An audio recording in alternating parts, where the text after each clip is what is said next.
we're going to see with Metroplex. Yeah, so we were super excited, not just to make Cybertron this big, huge place, but also have some big, giant characters. So you can see Metroplex on screen. He is a city-sized transformer. And when, one of the things that's really great about this game is that you're really going to get in the head of each character that you're going to play as. Optimus, his special ability is he can control Metroplex on the battlefield.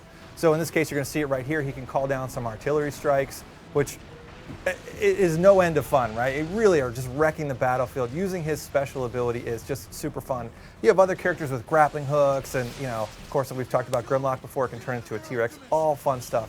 But when you're controlling a city-sized transformer, you don't get that in any other game. Something we're really thrilled to be bringing. Did it present any design challenges to you with the individual characters, particularly Metroplex? Yeah, well, look how big he is, right? I mean, the spaces that you're going to see, we're using the Unreal Engine, which is fantastic.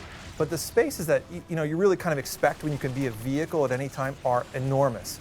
And then when you add this vertical height with this gigantic character, we pushed the engine as far as we could in terms of the size spaces that we could bring, as well as keeping the visual fidelity where we wanted it. Yeah, no, obviously you guys have spoken about how this is important for you to get to the root of what it is to be a Transformers game. What was that for you? Well, it sounds really silly, but the root of Transformers is transforming. And I think what we really did is embrace each character's abilities, their vehicle, allowing you to choose. Do you want to play these spaces mostly in your vehicle form, mostly in your robot form?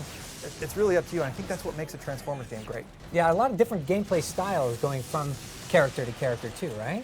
Yeah, so you've got certain characters where it's a bit more, I hesitate to say stealth gameplay, but kind of a different pace where you're kind of in control and you have the ability to turn invisible. It's our version of stealth. Other ones with grappling hooks where you're really so vertical in how you can move and manipulate the environment. Every character is really different. I think that's what makes this game so special. And in terms of characters, who have you confirmed? Are you announcing anybody new here at E3 2012? Well, we've talked a little bit about Metroplex, but Bumblebee I'm really excited to be talking about because he's the first character you're going to see in the game. You innately are going to understand and care about these big robots. One of the big things for us was that, how do people really care about these big, giant, alien transforming race? Right. Bumblebee's a great kind of entry point into that. And the level where you play as him is also ripped straight out of G1. The experience you're going to get is the Ark and the Nemesis going right into the Space Bridge wormhole. It's a wash of nostalgia. Obviously, franchise fans have been tracking this for a long time, but now they're going to have some customization options as well, right, to build out their own universe with Transformers. If there's one thing I'm the most excited about that the fans really get their hands on, it's customization. We cut up all the bodies into multiple different ports, so you can really build this Transformer that you think looks amazing. And I guarantee you, if you're a big Transformers fan, even if you're not, if you just love customization, which I know lots of people do, you're going to spend tens of hours just in the menus, not even playing the game, just in the menus, building that perfect Transformer. What can you customize exactly? So you pick the head, chest, upper arms, lower arms, you pick the legs, the wings, the wheels, the tank barrel if you're a tank, and then of course you got the colors, but then we added this special thing.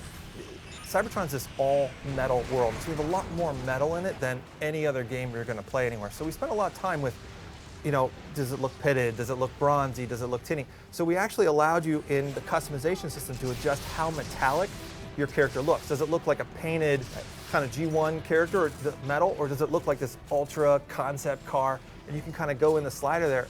What's great about it is it's kind of a color options multiplier, because yellow, for example, looks completely different painted metal as it does metallic. So you're really going to spend a lot of time just getting it to look the way you want. Back on the single player side, obviously the game is filled with these set piece moments. Talk a little bit about. Yeah, well, look at. I mean, this is gigantic. This is amazing right here. Right? So yeah, so there's, I think that's a huge expectation in Transformers and the world of Cybertron.